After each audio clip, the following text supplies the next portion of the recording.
Auzubillahiminash-shaytanir-rajim. Bismillahir-rahmanir-rahim.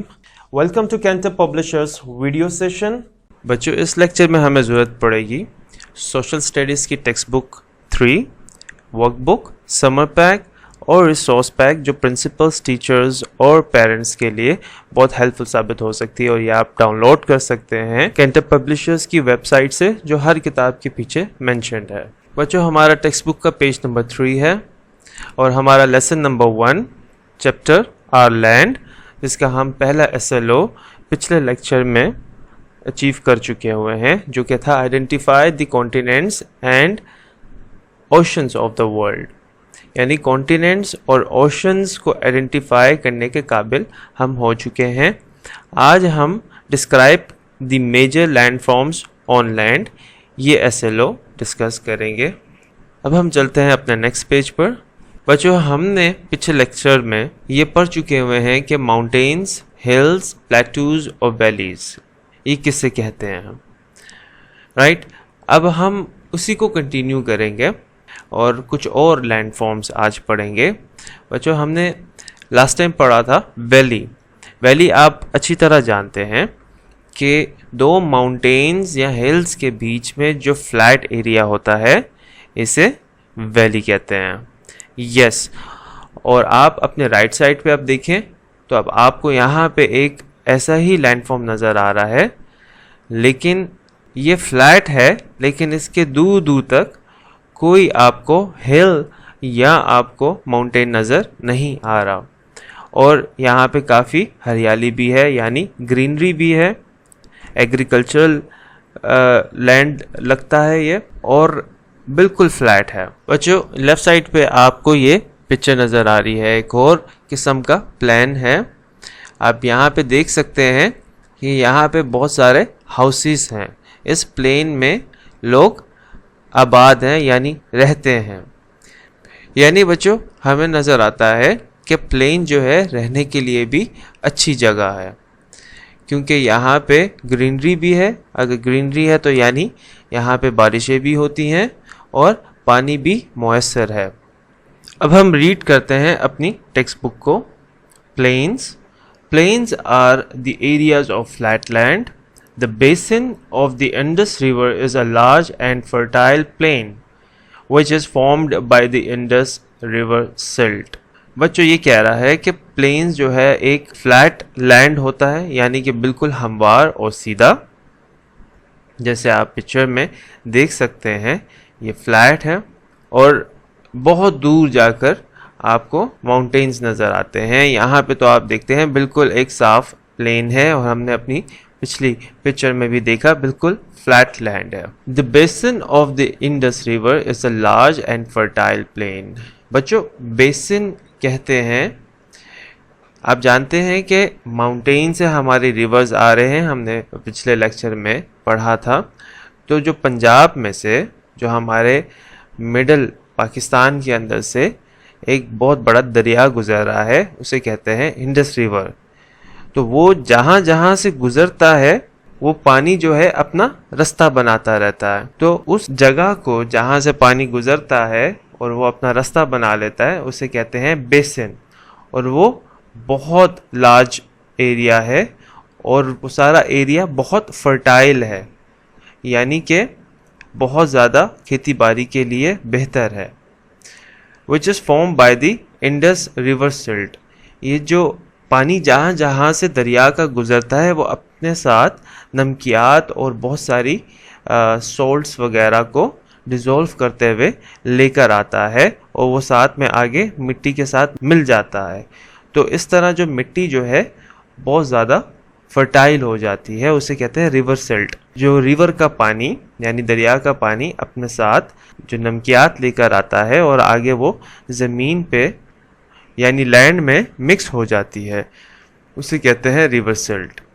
तो बच्चों, ये है प्लेन। अब हम चलते हैं अपने नेक्स्ट पेज पर। यस बच्चों, यहाँ पे दो पिक्चर्स हैं, एक आपके लेफ्ट पे, एक आपके राइट पे। अब हमने ऑब्जर्व करना है, अभी हमने प्लेन्स देखे हैं।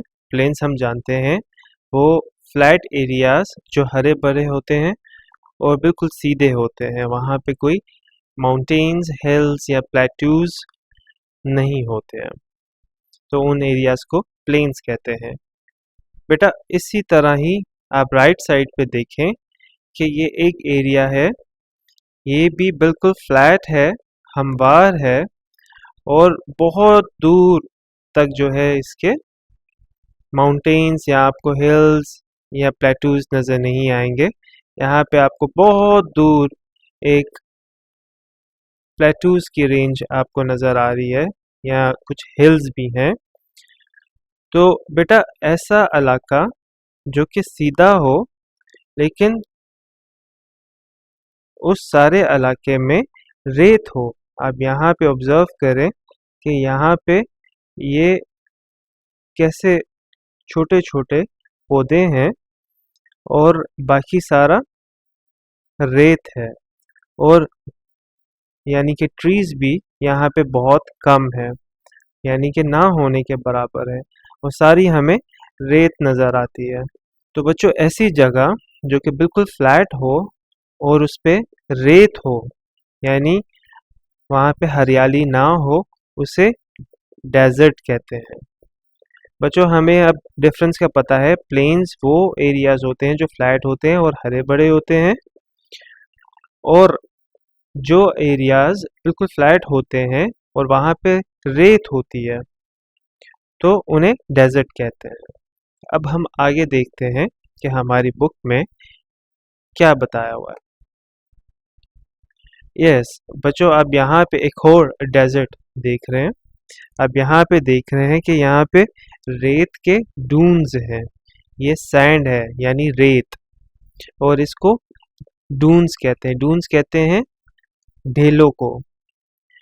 तो जब बहुत ज़्यादा रेत होती है और बहुत ज़्यादा जब डेजर्ट में हवा चलती है, तो ये रेत उड़ के ऐसी शक्ल इख्तियार कर लेती है, जो छोटे छोटे हमें हिल्स या हमें छोटे छोटे माउंटेन्स जैसे लगते हैं, जो कि होते ही नहीं लेकिन ये रेत के होते हैं। तो आप ये देखें कि इनकी शेप भी ऐसी बन जाती है जैसे हवा से बने हुए हैं। और बच्चों आप यहाँ पे देख रहे हैं कि यहाँ पे बहुत सारे कैमल्स चल रहे हैं। तो ये जो कैमल्स हो तो ये जो कैमल्स होते हैं, ये डेजर्ट का एनिमल है। ये डेजर्ट में ज़्यादा कंफर्टेबली चलता है और डेजर्ट में ज़्यादा पाए जाते हैं ये कैमल यानी ऊंट। अच्छा अब हम यहाँ पे पढ़ लेते हैं। Desert is a large, hot and dry land. It receives very little or no rainfall throughout the year. Thar is the largest desert of Pakistan. It is situated in the province of Sindh. बच्चों ये बता रहे हैं कि desert यानी कि सहरा एक बहुत बड़े गर्म और खुश्क ज़मीन को कहते हैं। It receives very little or no rainfall throughout the year. यहाँ पे बहुत कम या बिल्कुल नहीं बारिश होती है throughout the year. थर is the largest desert of Pakistan. थर जो है वो पाकिस्तान का सबसे बड़ा डेजर्ट है।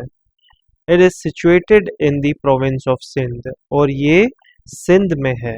सिंध जो हमारा सूबा है, थर जो डेजर्ट है वो वहाँ पे है। और आप नीचे देखें कि एक और पाकिस्तान का डेजर्ट की पिक्चर है, यह है चोलिस्तान डेजर्ट। अब यहाँ पे देखें कि कितनी कम हरियाली है, बाकी सारी रेत है और दूर दूर तक कोई पहाड़ और कुछ नहीं है, और यहाँ पे बारिश भी बहुत कम होती है। अब हम चलते हैं अपने नेक्स्ट पेज पर। बच्चों यहाँ पे अब आप ऑब्जर्व करें, दो पिक्चर्स हैं। हमने कॉन्टिनेंट्स के चैप्टर में, हमने कॉन्टिनेंट्स के टॉपिक में एक कॉन्टिनेंट पढ़ा था जो था ऑस्ट्रेलिया, और हमने पढ़ा था कि इसके चारों तरफ पानी है यानी ओशन है, और ये दुनिया का सबसे छोटा स्मॉलेस्ट कॉन्टिनेंट भी है। बच्चों ये है कॉन्टिनेंट। अब आपने देखा कि ये कॉन्टिनेंट्स में से सबसे छोटा कॉन्टिनेंट है।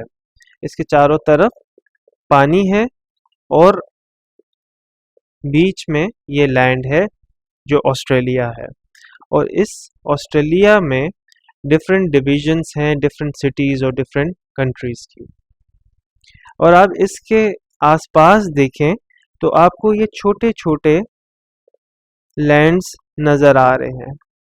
आपको ये छोटे छोटे लैंड्स नज़र आ रहे हैं। अब यहाँ पे भी देखिए, यहाँ पे भी ये छोटे छोटे लैंड्स नज़र आ रहे हैं जो कि वाइट कलर में है। इधर भी आपको नज़र आ रहा है इंडोनेशिया के नीचे, यहाँ पे पापुआ न्यू गिनी लिखा हुआ है और वहाँ पे ये छोटे छोटे लैंड्स है।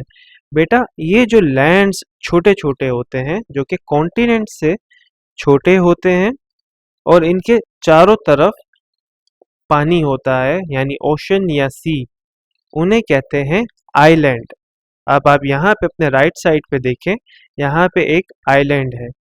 बच्चों यहाँ पे आप ये देखें कि ये बहुत ही छोटा है, ये एक पार्क जितना लगता है और इसके चारों तरफ ओशन है। तो बेटा ऐसी ऐसी जगह को आइलैंड कहते हैं। हम चलते हैं हम अपने नेक्स्ट पेज पर। बच्चों टेक्स्ट बुक का पेज नंबर 8 है, वहाँ पे आपको ये नज़र आएगा कि एक आइलैंड की पिक्चर हमें दिखाई गई है। इसका नाम है कॉसिन आइलैंड। इसके चारों तरफ जो है वो सी है और ये छोटा सा है और इसके साथ एक और हमें एक छोटा सा आइलैंड नज़र आ रहा है। बच्चों अब हम रीड कर लेते हैं। The piece of land which is surrounded by the water from all sides is called an island. Astola Island is situated in the province of Balochistan. It is also known as the island of the seven hills.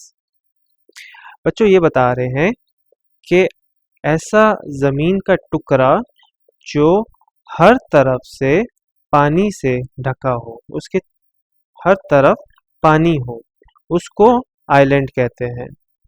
एस्टोला island is situated in the province of Balochistan. ये बता रहे हैं कि बलोचिस्तान हमारा सूबे पाकिस्तान में एस्टोला island के नाम से एक आइलैंड है और it is also known as the island of the seven hills, और इसका निक नेम है island of the seven hills, यानी कि ऐसा आइलैंड, ऐसा जजीरा जो 7 हिल से जुड़ा हो। बच्चों अब हम चलते हैं हम अपने नेक्स्ट पेज पर। बच्चों यहाँ पे अभी हमने फिर से आइलैंड की पिक्चर लगाई है। हम फिर ऑब्जर्व करते हैं कि आइलैंड इधर हमें क्या बताना चाह रहा है। कि बच्चों आपने अभी पढ़ा और आप जानते हैं कि चारों तरफ से ऐसा ज़मीन का टुकड़ा जो छोटा सा हो, जो पानी से ढका हो, चारों तरफ हर तरफ से इसके पानी हो, सी हो या ओशन हो, उसे आइलैंड कहते हैं। बच्चों इसी तरह ऐसा पानी का टुकड़ा जो चारों तरफ से ज़मीन से ढका हो, यानी कि बीच में पानी हो और चारों तरफ ज़मीन हो, बेटा उस पानी के हिस्से को लेक कहते हैं। अब यहाँ पे आप पिक्चर में देख सकते हैं कि एक बहुत ही खूबसूरत लेक है, लेक को झील कहते हैं और ये चारों तरफ से ज़मीन से ढकी है। एक तरफ पहाड़ है, एक तरफ हरियाली है और बीच में पानी है, तो ऐसी जगह को लेक कहते हैं। बच्चों हम अपने पेज नंबर 8 पे देख लेते हैं। बच्चों अब हम इस पेज पे देख लेते हैं कि एक और किस्म की लेक है। अब यहाँ पे देख रहे हैं कि बीच में पानी का हिस्सा है और उसके हर तरफ ज़मीन है और बहुत सारे दरख्त हैं, तो ये भी एक लेक है। बच्चों हम अपनी टेक्स्ट बुक में देख लेते हैं और पढ़ लेते हैं। The body of water which is surrounded by dry land from all sides is called lake. One of the most beautiful lakes in Pakistan is the Saiful Malook Lake. It is situated on the northern side of Kagan Valley. बच्चों यहाँ पे ये बता रहे हैं कि ऐसी पानी का हिस्सा जो चारों तरफ से खुश्क जगह से कवर हो, ऐसी जगह को लेक कहते हैं। और पाकिस्तान में जो सबसे खूबसूरत लेक है उनमें से एक सैफुल मलूक है, जिसकी यहाँ पे हमारी बुक में पिक्चर दी गई है। इसका नाम है लेक सैफुल मलूक और ये कागान वैली के नॉर्दर्न साइड पे है। आप यहाँ पे ऑब्जर्व कर सकते हैं। तो बच्चों ऐसी जगह जो पानी का हिस्सा हो, जो चारों तरफ से ज़मीन से ढका हो, जिसके चारों तरफ ज़मीन हो, उस पानी के हिस्से को लेक कहते हैं। अब हम चलते हैं अपने नेक्स्ट पेज पर। होमवर्क। बच्चों होमवर्क है हमारी टेक्स्ट बुक का page number 9 question number A. इसको हम पढ़ लेते हैं और समझ लेते हैं। Explain the following in one line. Mountain, hill, plateaus, lake, island, desert. बच्चों आपने एक लाइन में इन सबको एक्सप्लेन करना है। आपने बताना है कि माउंटेन किसे कहते हैं, हिल किसे कहते हैं, प्लेट्यूज किसे कहते हैं, लेक किसे कहते हैं, आइलैंड किसे कहते हैं और डेजर्ट किसे कहते हैं। आप इस लेक्चर को भी दोबारा सुन सकते हैं और अपनी बुक की भी हेल्प ले सकते हैं और बहुत आसानी से फिर आप आंसर कर लेंगे और या आपने अपनी नोटबुक में आंसर लिखना है। नेक्स्ट है बच्चों page number 10 question number C. हम इसे पढ़ लेते हैं और समझ लेते हैं। Match the definition with the land forms.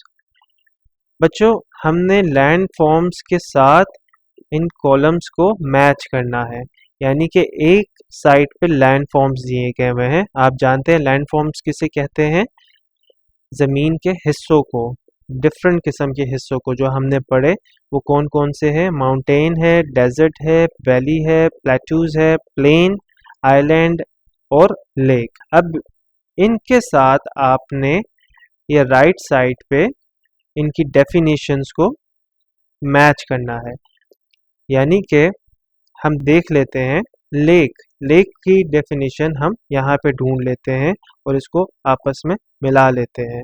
पहले हम रीड कर लेते हैं। Hot and dry land with no water. ऐसी जगह जो कि गर्म होती है और खुश्क होती है और वहाँ पे पानी नहीं होता, नहीं ये भी लेक नहीं है। फिर body of water surrounded by land. ऐसी जगह, पानी की जगह जो चारों तरफ जमीन से ढकी हो, यस इसे लेक कहते हैं। Body of water surrounded by land. तो बच्चों ये हमारा आंसर है। तो हम लेक के साथ इसको ऐसे मैच कर लेंगे। यहाँ पे आप पेंसिल के साथ इन दोनों पॉइंट्स को मैच कर लेंगे। गुड। इसी तरह आपने बच्चों ये सारे करने हैं और आपने अपनी बुक की हेल्प भी लेनी है और इस लेक्चर को आप दोबारा भी सुन सकते हैं। बच्चों नेक्स्ट पेज पे हमारी बहुत मज़ेदार एक्टिविटी है, पेज नंबर 6 और 7 पर। इस क्वेश्चन को पढ़ लेते हैं और समझ लेते हैं। यहाँ पे ये कह रहा है guess who am I, cut and paste my picture as well. बच्चों ये कह रहा है कि गेस करें, हम बूझें कि हम क्या हैं। इन्होंने अपनी हिंट बताई है और हमने फिर नेक्स्ट पेज से पिक्चर ढूंढ कर उसको कट करके यहाँ पे लगानी है। ठीक है, हमने गेस करना है। हम पहला वाला देख लेते हैं। I am the highest land form. यहाँ पे ये बता रहा है कि मैं सबसे ऊंचा लैंड फॉर्म हूँ। तो बच्चों सबसे ऊंचा लैंड फॉर्म कौन सा होता है? Yes, mountain. तो अब हम देख लेते हैं कि इसमें से माउंटेन की पिक्चर किधर है। बच्चों ये क्या है? ये तो चारों तरफ से ऐसा लैंड है जो ढका हुआ है। नहीं, ये भी नहीं है। बच्चों ये कौन सी जगह है? ये लैंड फॉर्म है चारों दोनों तरफ हमें पहाड़ नज़र आते हैं और बीच में फ्लैट लैंड, ये भी नहीं है। फिर हमें ये ऐसा बहुत ही गहरा पानी की जगह नज़र आती है, ये भी नहीं है। और बच्चों यहाँ पे हमें सीधा हमवार सी ज़मीन नज़र आ रही है और बहुत दूर करके जो है माउंटेन्स है, तो ये भी नहीं है। और यहाँ पे हमें एक बहुत ही हाइट वाला एक लैंडफॉर्म नज़र आ रहा है, तो यही है माउंटेन। हमारा क्लू क्या था? I am the highest landform, मैं सबसे ऊंचा लैंडफॉर्म हूँ। हम जानते हैं कि बच्चों माउंटेन हमारी ज़मीन में सबसे ऊंचे जो लैंड फॉर्म्स होते हैं वो माउंटेन्स होते हैं, यानी पहाड़। तो बच्चों हम यहाँ से इस पिक्चर को कट करेंगे और यहाँ पे पेस्ट कर देंगे, यानी चस्पा कर देंगे। बच्चों इसी तरह हमने ये सारे रीड करके करने हैं, और जब आप कर लें तो आप अपने टीचर्स या अभी अगर आप वेकेशंस पे हैं तो अपने पेरेंट्स से यहाँ पे सिग्नेचर करवा लेंगे और आप उनसे चेक करवा लेंगे। बच्चों जैसे आप जानते हैं आजकल हम समर वेकेशंस पे हैं, तो आपके पास यकीनन समर पैक होंगे, अगर हैं तो बहुत आपको फ़ायदा होगा। तो समर पैक का पेज नंबर 3 है, सोशल स्टडीज़ का पार्ट। उसमें हमारा क्वेश्चन है एक्टिविटी 2। यहाँ पे बच्चों आपने ये पिक्चर्स देखनी है और आपने आइडेंटिफाई करना है कि ये कौन से लैंडफॉर्म्स की। ये एक बहुत ही ऊंचा सा एक हमें लैंडफॉर्म नज़र आ रहा है, लेकिन ये ऊपर से फ्लैट है, तो बच्चों ये होगा प्लेट्यू। और इसके साथ अगर हम नीचे देख लें, हमें ये लैंड नज़र आ रहा है कि ये दो तरफ हमें माउंटेन्स नज़र आते हैं और बीच में फ्लैट एरिया है, तो ये है प्लेट्यू। और बच्चों लास्ट वाली पिक्चर को भी हम देख लें तो हमें नज़र आता है कि ये एक बहुत ही ऊंची जगह है लेकिन ऊपर से फ्लैट है। तो हम जानते हैं कि ऐसी जगह जो अपने इर्दो गिर्द के इलाके से ऊंची हो और ऊपर से फ्लैट हो उसे कहते हैं प्लेट्यू। तो हम यहाँ पे लिखेंगे प्लेट्यू। नेक्स्ट हम देख लेते हैं, ये दो क्वेश्चन आपने इसके आंसर करने हैं, बहुत इजी और मज़ेदार हैं। Your living area belongs to which landform, आप जहाँ पे रहते हैं वो कौन से लैंडफॉर्म से अलग तल्लक रखता है। बच्चों अगर तो आप इस्लामाबाद में रहते हैं तो आप जानते हैं कि आप प्लेट्यू में हैं, अगर आप लाहौर में हैं तो वो प्लेन एरिया है, और अगर इसी तरह अगर आप कराची में रहते हैं तो वो ओशन के पास वाला एरिया है। तो आपने यहाँ पे मेंशन करना है। और लास्ट हमारा क्वेश्चन है which landform do you like the most and why. आपने यहाँ पे बताना है कि आपको कौन सा लैंडफॉर्म सबसे अच्छा लगता है और क्यों। अगर आपको बच्चों पहाड़ी इलाका यानी माउंटेन्स अच्छे लगते हैं तो आपने बताना है कि कौन से माउंटेन्स आपको अच्छे लगते हैं और क्यों अच्छे लगते हैं। और अगर तो आपको प्लेन एरिया अच्छा लगता है जैसे कि लाहौर, और बहुत ज़्यादा वहाँ पे खेती बाड़ी होती है और बहुत ज़्यादा हरियाली होती है, तो अगर वो आपको अच्छा लगता है तो आपने यहाँ पे प्लेन लिखना है, प्लेन्स, और आगे बताना है कि क्यों। रैप अप बच्चों, हमने सेकंड एसएलओ इस चैप्टर का कवर कर लिया है इस लेक्चर में, जो कि था डिस्क्राइब द मेजर लैंडफॉर्म्स, और उसमें हमने डिस्कस किया plains, desert, islands and lakes. बच्चों अगले लेक्चर तक अपना ख्याल रखिएगा। Thank you.